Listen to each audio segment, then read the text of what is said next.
الرحيم. الحمد لله رب العالمين، والصلاة والسلام على رسول الله صلى الله عليه وسلم، وبعد. السلام عليكم ورحمة الله وبركاته. Baada ya kumshukuru Allah subhanahu wa ta'ala na kumtakia ziada za rehema mtume wetu Muhammad sallallahu alayhi wasallam, Mtume Muhammad sallallahu alayhi wasallam anatueleza kwamba msiba peke yake unatosha kuwa ni waadhi na kuwa mazingatio kwa sote tulio hai. Alikuwa na maana sana mtume kusema maneno hayo, kwamba aliondoka tuliishi naye, alikuwa hai, alikuwa akifanya shughuli zake, alikuwa akizungumza nasi, lakini leo hii hayupo, anaelekea katika ulimwengu mwingine, ulimwengu mpya, ulimwengu wa akhera, ulimwengu ambao maisha yake ni ya milele na ya kudumu. Uko anapoelekea hakuna kufa kama ilivyokuwa katika dunia, kwamba wakati ukifika utakufa. Kwa Mtume sallallahu alaihi wasallam, ndio maana akasema ingetosha fika kuwa kifo kikawa ni mawaidha, yani hakuna mtu haja ya kusimama akazungumzia kifo, isipokuwa msomaji alitusomea katika aya aliyoanza nayo, akasema fadhkuruni adhkurukum washkuruni wala takfurun. Aya hii itatupa mnasaba kama hivi nilivyosimama, kuwa ni mambo ya kukumbuka au kukumbushana. Sio tafsiri ya aya inavyosema, lakini mimi ninasema kwamba kusimama katika misiba kusema ni kukumbushana, kwa sababu tukishatoka kumlaza ndugu yetu katika nyumba yake ya milele, nyumba yenye furaha, nyumba yenye karaha pia, tukitoka hapo kila mmoja anasahau kwamba tumemzika fulani na anasahau kifo. Lakini mimi pia niseme, Mwenyezi Mungu pia kutuwekea hili, naona atatufanya tuishi kwa raha katika ulimwengu. Lau tungelikuwa kutwa pia tunafikiria kufa, ingelikuwa mtihani mkubwa. Tungekuwa tunatembea humu barabarani tumechoka, miguu hoi, kwa kufikiria nini? Kifo. Lakini mwisho wa aya zake msomaji akasema wabashiri sabirin idha asabatuhum musiba qalu inna lillahi wa inna ilaihi rajiun. Mnasaba aya hii nzima kwamba Mungu hakumaanisha kwamba msiba wa kufa. Mnasaba wa aya hii, Mungu amenasibisha kila mtihani unaokukuta kwako uhisabie ni nini? Ni msiba.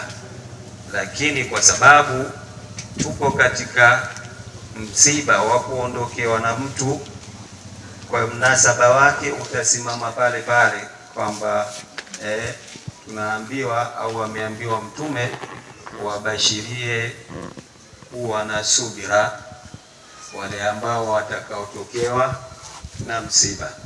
Mwenyezi Mungu awape subira ndugu ndugu zetu nyote mliofiwa pamoja nasi pia. Lakini tufahamu kufa kupo, na yote aliyozungumza Mungu katika Qur'ani kwamba ukishakufa utakutana na malaika watakuuliza, na maswali sisi sote tunajua yapo katika talkini mle, yanasemwa mle. Lakini umejiandaaje wewe ili kwenda kuyajibu yale maswali? Na tusije tukaongopeana kwamba eti atakayesoma talkini atakuwa wewe anakukumbusha ili ukumbuke. Kama sio mtu mwema hutoweza kukumbuka hata moja na hutojibu. Subhanallah. Kwa sababu hukusimama katika lengo alilokuletea Mungu hapa duniani. Lengo ni lipi? Wama khalaqtul jinna wal insa illa liya'budu.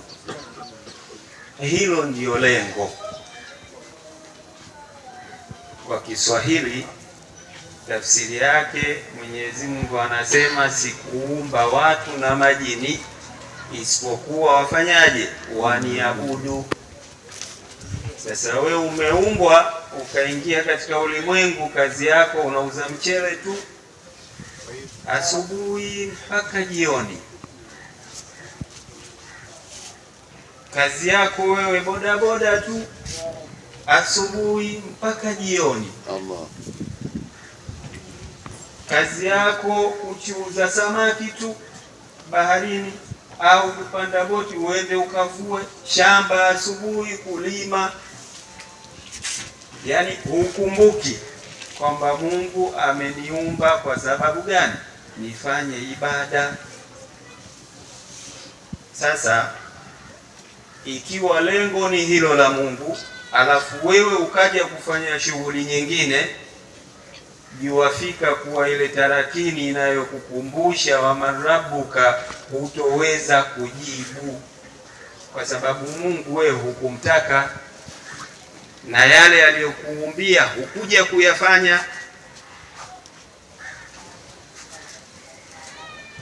Napenda kusema haya maneno mara nyingi ili tukumbushane kwamba lengo tuliloumbiwa ni kuja kumwabudu Mungu. Leo hii wewe uswali hata swala moja, utategemea baada ya kufa tuje tukusomee hitima ili uingie peponi. Hili jambo silo. Tena kuna siku nikasema kuna mwingine toka amezaliwa mpaka anatimiza miaka 70 80 hajaingia msikitini kuswali.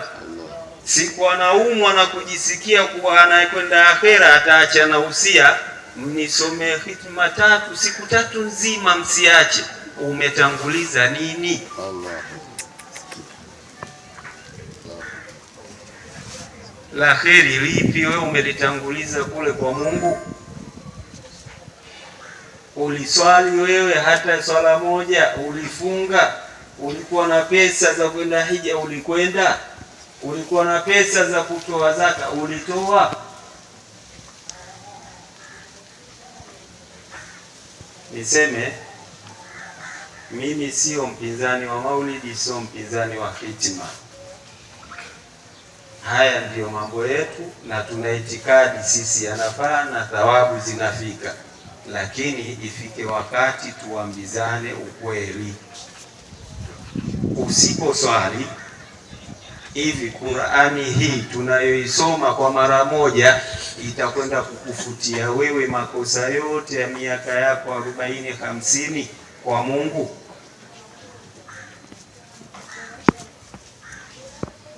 Lengo Mungu alilotuletea katika ulimwengu huu ni swala, hakuna jingine. tutatafuta kwa sababu tunaishi katika maisha ya kutafuta. Tutataka tule, tutataka tulale pazuri, tutataka magari mazuri, tutataka vitu vizuri, lakini tusisahau lengo ni wama khalaqtul jinna wal insa illa liya'budun. Safari hii ni ndefu. Mimi sijafika wala wewe hujafika huko ukarudi, lakini tuulizane, waliokwenda wamerudi? Kila mtu hapa kafiwa miaka mingi sana, naweza kusema babu wa babu wa babu kafa, amerudi? Ni safari ndefu, ni safari yenye mitihani na misukosuko ndani yake. Ukiwa Mungu amekuridhia akakupokea kwa vizuri, safari hii kwako itakuwa ni safari ya furaha na ni safari ambayo utaenjoy mpaka siku hiyo Mungu akifufua watu na kuendelea huko mbele. Lakini ikiwa safari hii ukuiandaa kwa kusimama na Mungu, basi safari hii kwako itakuwa chungu sana. Wamarabuka, utashindwa kumjibu kule. Wama imamuka, si tunakwambia huko, wama imamuka kul, imamu wangu Qur'ani, kul, Mungu wangu Allah, kul, hivi hivi. Yani kama sio mtu mwema mle uitiki hata moja lile tunalokusomea huku kujibu, kwa sababu kinachotazamwa pale ni amali zako, hakitazamwi cheo chako wala wadhifa wako. Umekuja na nini? Kuna mshairi anasema, fakum lillahi wajma khaira zadi fa innal mala yujma'u linnafadi. Anasema simama kwa ajili au simama na Mwenyezi Mungu na ufanye yote yale Mungu aliyokuamrisha uyafanye. Fa innal mala yujma'u linnafadi, mali hii ina mchezo wa kupotea. Yani tunarudi kwenye lile lengo kwamba umeumbwa kwa sababu ya ibada, usishughulike na nini? Na kutafuta mali. Mali huwa inapotea, na kuna mawili sasa. Ukijishughulisha na mali hivi, mali hupotea, au mwenye mali akafanyaje? Akapotea. Naweza kusema, umemwona Sheikh Salum zamani alikuwa na pesa sana, pesa zimefanyaje? Au pesa zile za Mwalimu Salum mwenyewe yuko wapi? Hayupo. Kwa hiyo tujiandaeni kwenda kwa Mwenyezi Mungu na zawadi zilizokuwa nzuri, kama vile tunapojipanga kwamba leo nakwenda kumtazama mama yangu, nitambebea hiki na hiki ili nafsi yake ifurahi. Na ndivyo vile tunavyotakiwa tujiandae na zawadi zilizokuwa nzuri ili tukamfurahishe Mwenyezi Mungu na aweze kutupokea. Mwenyezi Mungu atujalie tuwe miongoni mwa wenye kufanya ibada, ili Allah atupokee kwa kuturidhia. Wa ma'alaina illa al-balaghul mubin. Assalamu alaykum wa rahmatullahi wa barakatuh. Wa alaykum salam.